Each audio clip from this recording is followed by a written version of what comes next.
Good morning, everyone, and welcome to our eighth Face of Hope breakfast. I'd like to extend a special welcome this morning to Lieutenant Governor Sue Ellspermann and Secretary of State Connie Lawson and all the other state and city public officials and public servants who are here with us this morning to spend their time with us. We're really grateful for that. I'd also like to echo Debbie's comments thanking the table captains. You know, this morning we crossed a really significant milestone in that there are more than 1,000 of you here this morning. Which, yeah, it's a very, I've been saying for 2 or 3 years now, I want to get to 1,000. So I don't know what I'm going to say next year, what our goal is going to be, because we've managed to get to our 1,000 mark. And we can't do that without table captains. It's the table captains who are really the backbone of this event and really make this event successful, and we're really grateful to you for that. Another group that I always like to thank and recognize here at the breakfast is our board of directors. Many of you have heard me say over and over again, and I'm sincere about this, that the Little Red Door board is the best board in the entire city. And part of what makes them so exceptional is that they're really humble. And if I didn't make our board stand up this morning for some recognition, they would never seek it on their own. So at this time, I'm going to ask both our current board members and our former board members, because we've had such a great history, if they would stand and let me say thank you, and I'd ask you to join me in saying thank you to our board.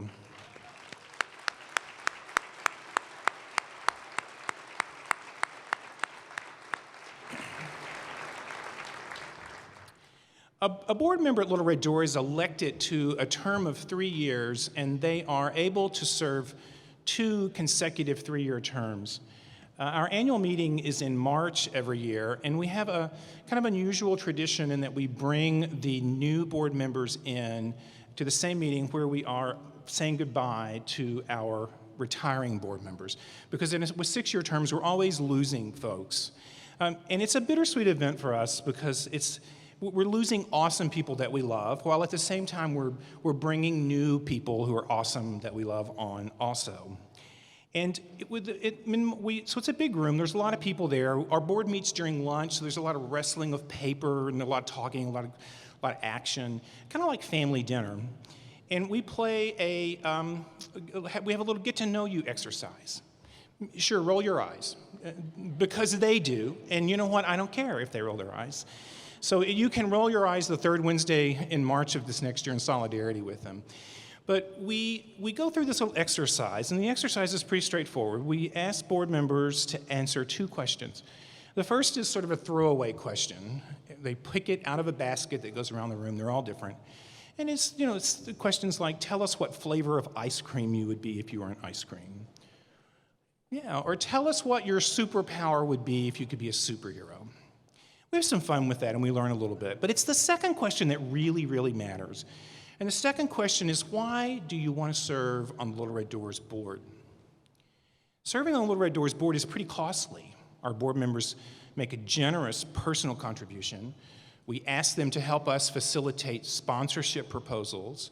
They're captains of tables this morning. We have one board member this morning who has upwards of 40 guests. And oh, by the way, we're pushing them to serve on committees, so they're on the finance committee making sure that our finances are good. They're making sure we're organizationally strong. They're helping us interpret the Affordable Care Act to figure out how it affects our programs and what does our new strategic plan look like. And oh, by the way, we need a new handbook. Can somebody on the board write our new handbook? And oh, by the way, the building's got a problem. We don't know what to do with it, so we need somebody to help with the building. Sort of constant pressure for them. So I'm always worried, I'm always wondering, why does a person volunteer? Why does a person step forward and say, I want to do that? I'm willing to sort of take that on. And we get that with the why question. And the why question has a pretty common theme. And the theme starts in one of 2 stories. Either a board member says, I had cancer. We have a few cancer survivors, probably fewer than you would guess that we have. But we do have a few cancer survivors. But much more common, the person says, somebody I really cared about had cancer. My mom, my dad, my husband, my wife, my brother, my sister, my kid. And I went with them when they were going to treatment. And I'd sat in the waiting room. And while I was in the waiting room, it would occur to me that there were people who I could tell were sleeping in their car, and they were taking sponge baths in the hospital bathrooms, and they were skipping meals because they couldn't afford to eat in the cafeteria. And I said, when we get through this, I'm going to go and help people who need to get through this journey. It's a really powerful and empathetic statement. When we get through this, I'm going to go and help people get through the journey. Because our board members understand that nobody is self-sufficient when they're going through cancer. Everybody needs help when they're going through cancer. Some folks more than others. And I know when I hear that story from a board member that they have found the right place. Because at the Little Red Door, we're not doing research to cure cancer. We're not trying to influence public policy in a big way. At the Little Red Door, what we're trying to do is help people get through the journey. We're trying to get them to treatment. We're going to make 13,000 trips this year getting folks back and forth to treatment. We're trying to keep enough nutritional supplements to them that they can maintain a healthy body weight. More than 20,000 meals this year we're going to provide to cancer survivors. We're sending kids to camp who have cancer. We're putting wigs on women who can't afford a wig so that they can feel better about themselves and go on about their job. Because most of our folks are not trying to move up a ladder of self-sufficiency. Most of the people we meet were already self-sufficient. They were doing what all the rest of us are doing. They were going to work, they were going to school, they were taking care of their parents, they were taking care of their kids, they were doing all the things they were supposed to be doing, and all of a sudden they had this cancer diagnosis, and all of a sudden, if they don't have help, everything unravels for them. Everything unravels.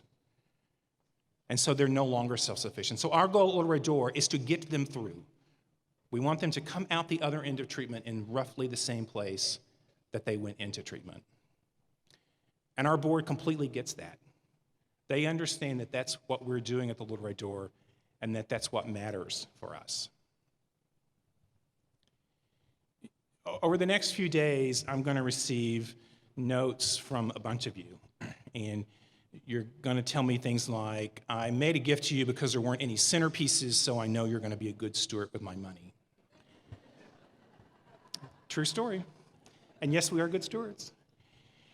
You're going to tell me that you gave a gift because we were timely and we were respectful of your time this morning. You're going to tell me that you gave a gift to the Little Red Door because some friend or colleague asked you to come this morning and you did it. And that's great. You guys can tell me that, but I don't believe any of that. I believe everyone who's here this morning wants to support the Little Red Door because you probably had a similar experience. You understand what it's like to go with or to carry a loved one through cancer experience, and you want to help other people do that better. I know that because this is the 7th time I've come here this morning to speak to this group, and not once have I been disappointed in the response that I get from you. I have always been honored and humbled at how much the people in this room care about us and how much the people in this room are willing to do to help us make the most of life and the least of cancer for those, our friends and neighbors, who are a little less fortunate, perhaps, than we are. We have a really great program this morning. At the agency, we've been teary-eyed for weeks as we read the client stories and meet the people that we're going to introduce you to this morning. I hope you will enjoy the program. I hope you know how very grateful I am and how grateful everyone at the Little Red Door is for all you do to help us along the way. So thank you very much. I hope you enjoy the morning.